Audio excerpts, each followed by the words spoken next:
You're welcome to the Gavel. I'm Linda Akibi. In March this year, President Buhari assented to 16 out of 35 constitutional amendment bills sent to him by the National Assembly. Now, some of the bills he assented to are expected to promote the devolution of powers and true federalism in the country. They include the bill to provide for the financial independence of state houses of assembly and state judiciary, another bill to move the item railways from the exclusive legislative list to the concurrent legislative list, as well as a bill to require presidents and governors to submit the names of persons nominated as ministers or commissioners within 60 days of taking the oath of office for confirmation by the Senate and state houses of assembly. Now, in this report, we examine the implications of the assent of this constitution review bills by the President for the growth and development of the country. 3 years of examining memoranda, discussions with civil society organizations, holding regional public hearings, and negotiating with state parliaments culminated with the National Assembly voting and eventually passing 44 constitution amendment bills. Afterwards, the bills were sent to the state houses of assembly for assent.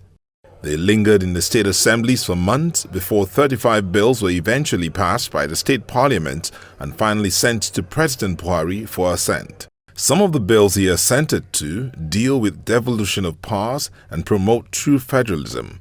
They include to provide for the financial independence of the state houses of assembly and state judiciary, to move the item railways from the exclusive legislative list to the concurrent legislative list, to allow states to generate, transmit and distribute electricity in areas covered by the national grid, to require the president and governors to submit the names of persons nominated as ministers or commissioners within 60 days of taking the oath of office for confirmation by the Senate or State House of Assembly, to exclude the period of intervening events in the computation of time for determining pre-election petitions, election petitions and appeals, to delete the item present in the exclusive legislative list and redesignate it as correctional services in the concurrent legislative list.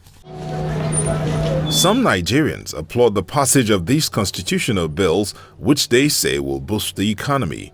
Reviving power sector by allowing federal government, state government, and even private sectors to participate in power generation will boost power sector. That one, no doubt, it will boost power sector. And when power sector is boosted, industrialization is enhanced. And when there's industrialization, there's productivity. And when there's productivity, there are economic activities that follow it. And when there are economic activities, remember that economic activities include sales, marketing, distribution, and so on and so forth. So many people will also be employed. And when the employment is boosted, crime rate reduces. So it has a lot of chain of effect and positive effect on the economy. In any industrialized economy, power generation is key to industrial development. So most states today that have capacity to generate enough power to power their states, to run their states, both the infrastructure and the industrial sector of those states, will now be able to take a lead role and to take a controlling stake in ensuring that their state is able to distribute enough power as much as they generate. Apart from that, they will also be able to determine the pricing as regards what the industrial sector will pay or economic zones will pay and what residential areas will pay, and depending on even the category of the residential areas. This gives the state the power to be able to intervene in the welfare of the downtrodden in their states and also ensure that those that are living in luxury are also paying for that luxury.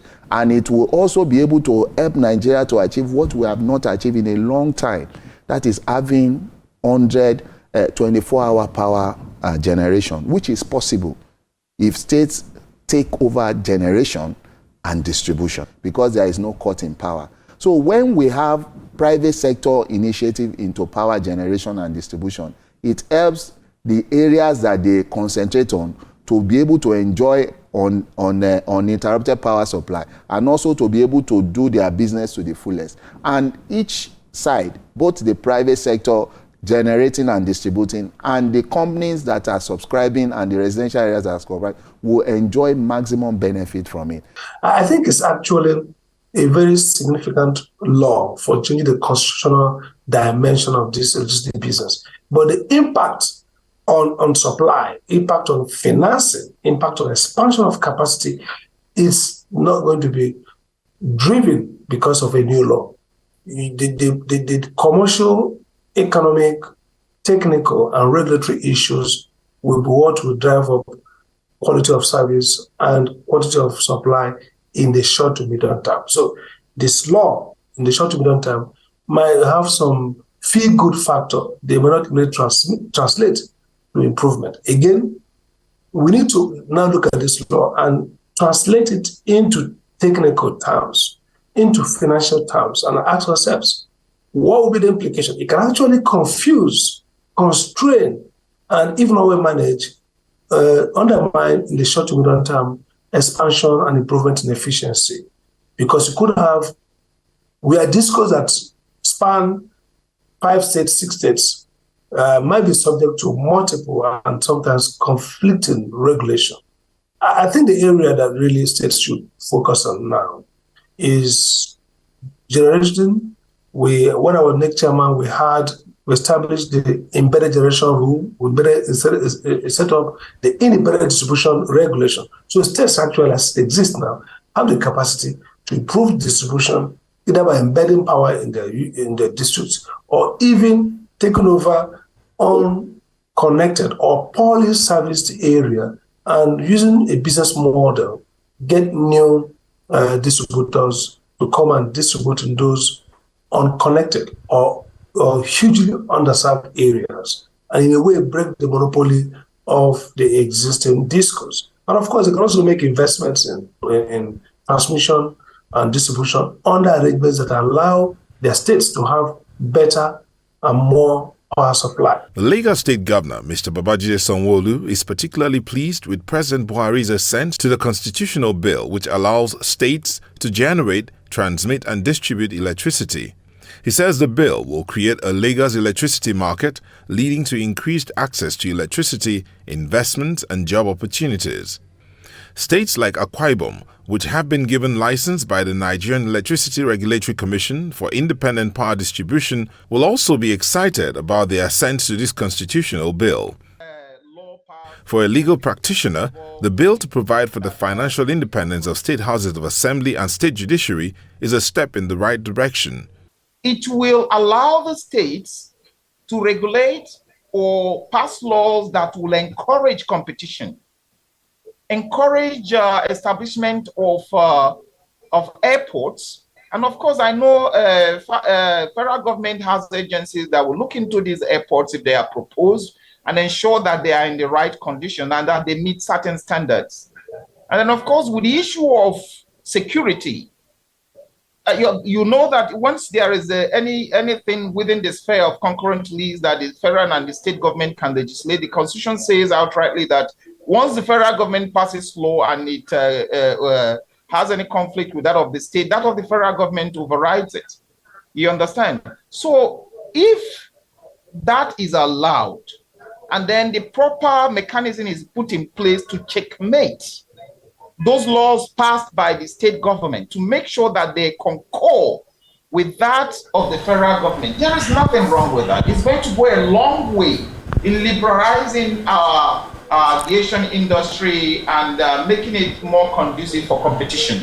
While President Buhari assented to 16 constitution review bills, he rejected 19 of the bills which the National Assembly sent to him.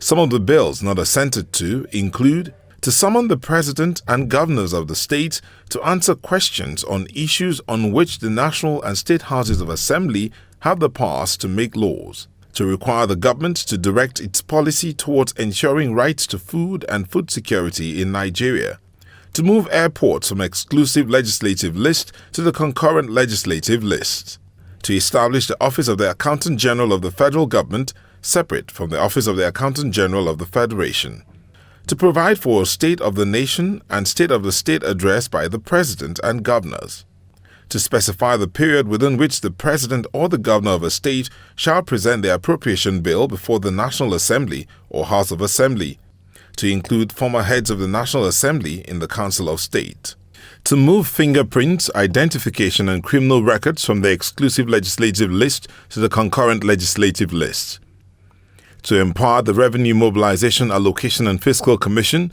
to enforce compliance with remittance of accruals into and disbursement of revenue from the Federation account and streamline the procedure for reviewing the revenue allocation formula to reflect the establishment and core functions of the Nigeria Security and Civil Defense Corps. Nigerians seem to want to kind of a hybridization of the political model. So they have a system of government. They feel it's too expensive. They feel it probably does not give too much power to parliament. In the parliamentary system, the prime minister is a parliamentarian, first and foremost. The present system of government, the president is an executive president. And so the notion of question time, it's not part of the features of the present system of government. But again, oftentimes the legislators don't understand. The Constitution in sections 80 to 84, I think, provides clearly for what we call oversight. That constitutional provision enables the National Assembly to really question the president through the oversight. They could ask the president questions, issue queries that the president ought to answer. And if the president is egregious in not answering those questions, they could constitute grounds for impeachment motion. So in parliamentary system, in present system of government, the mechanism for accountability of the executive president to the parliament is through oversight, through hearings that kind of create political incentive for the president to respond. So I think there's some misconceptualization. And so I don't think it's a right bill, constitutional provision to embed in a constitution. There's a law that requires State of Union address, which the president used to articulate the policies, the programs is driving, and that could constitute parliamentary question. But unlike in the parliamentary system, where the prime minister can be summoned and to be questioned, or his minister to be questioned, and that's not. It's now through the process of oversight, which is in the Constitution. So that may not be necessary. The one around aviation, airport, there'll be concern that the federal government is overbearing when it comes to giving the right to grant license to state governors who probably want to have airport. I would think that maybe we should have a law that allows states to design, build the airport, but keep regulation of aviation still a federal responsibility. The 9th National Assembly did not include the creation of state police in this round of constitution review, a situation which some Nigerians have questioned. The Nat'l Assembly did venture into a lot of security sector reform bills and motions and resolution. But up to now, most of these bills are still crawling. They are yet to get to the second chamber for concurrence. And I foresee a situation where they might not see through before the end of this administration. The Senate President Ahmed Lawan has announced that the upper chamber will constitute a committee to examine why President Buhari did not assent to 19 constitutional bills. Time is, however, of the essence to unravel the reason behind his refusal and further engage the president on this matter, as the 9th Assembly is in its final days. You're welcome back to the Gavel. Now let's take a look at some major happenings in the National Assembly during the week.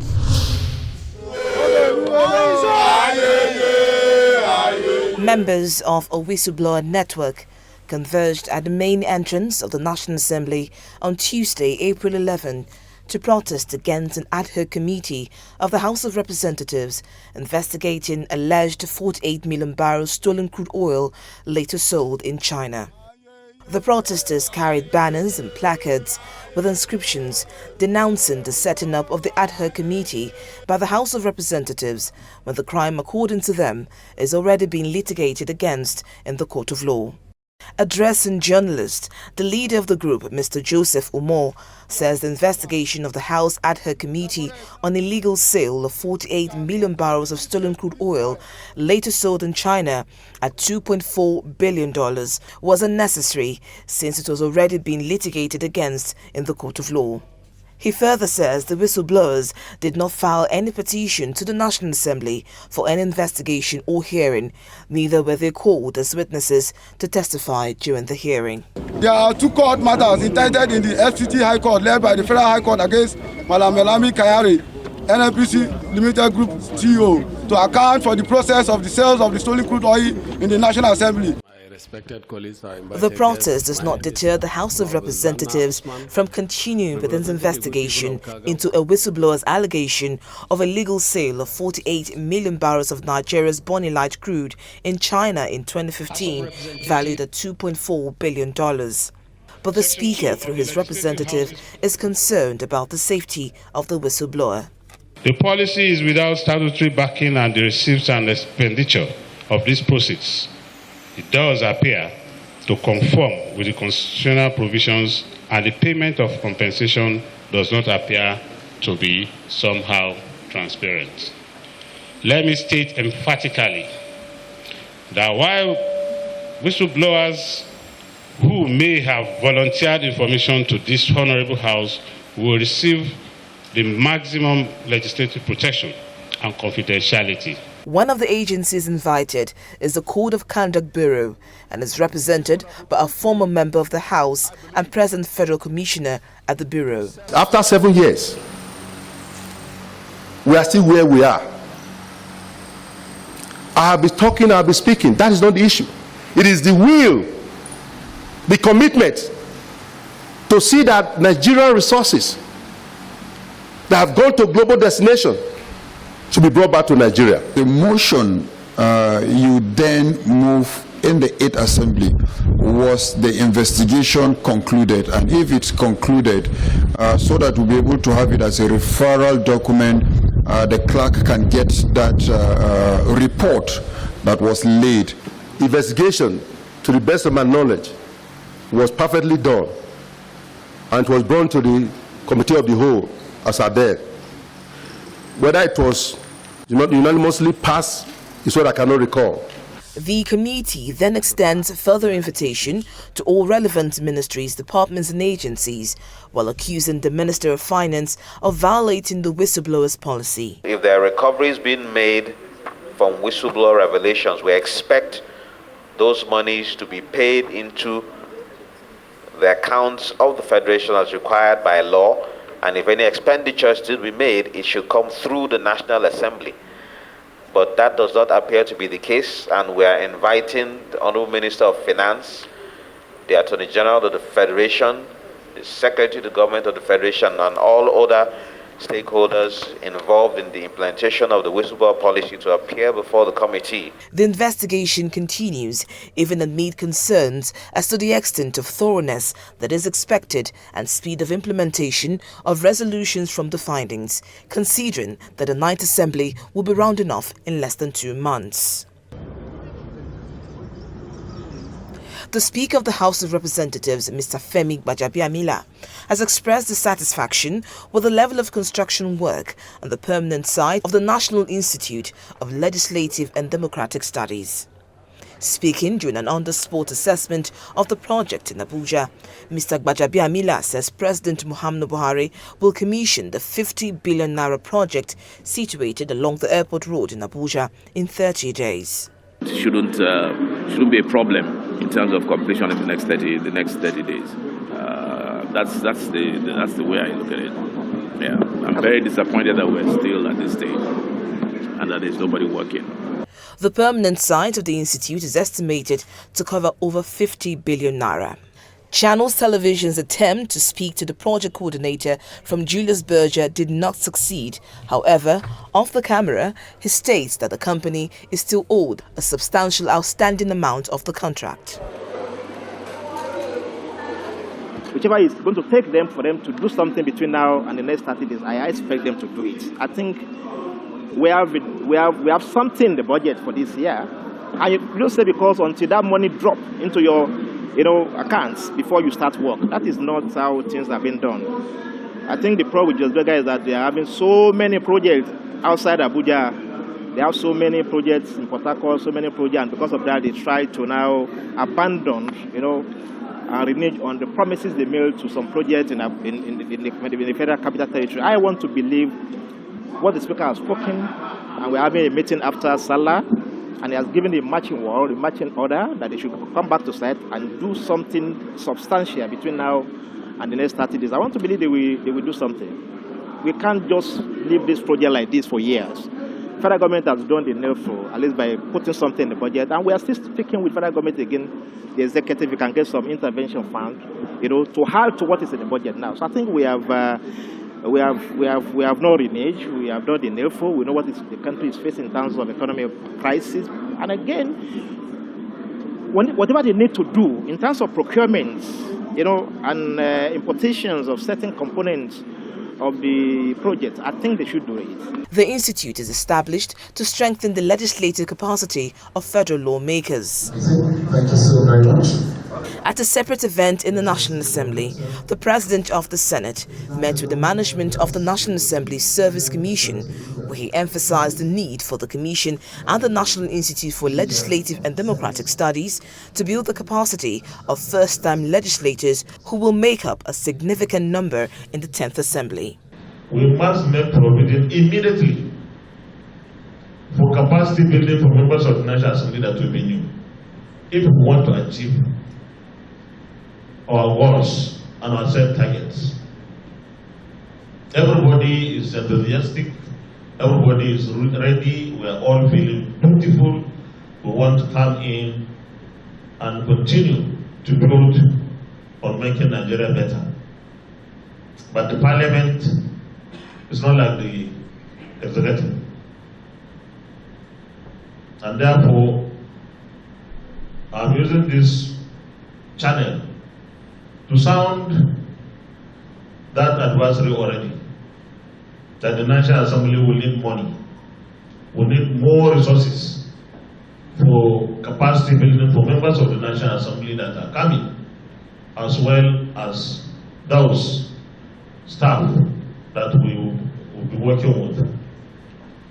I also want to add here that the National Assembly Service Commission, the management of the National Assembly, as well as the management of the National Institute for Legislative and Democratic Studies, will have their hands full, because the 10th National Assembly, and I'm not speaking for the 10th National Assembly, is yet to be inaugurated.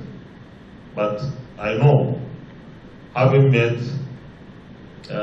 many of our senators-elect, we are all ready, very, very ready to start work immediately we are inaugurated. Senator Lawan also wants the permanent site of the institute to be completed promptly, as well as the provision of a befitting accommodation for the National Assembly Service Commission. This is where we call it a day on this week's edition of the Gavel. If you have any views on any of the issues discussed, please email us on thegavel@channelstv.com. Thank you for staying with us, and see you again next week.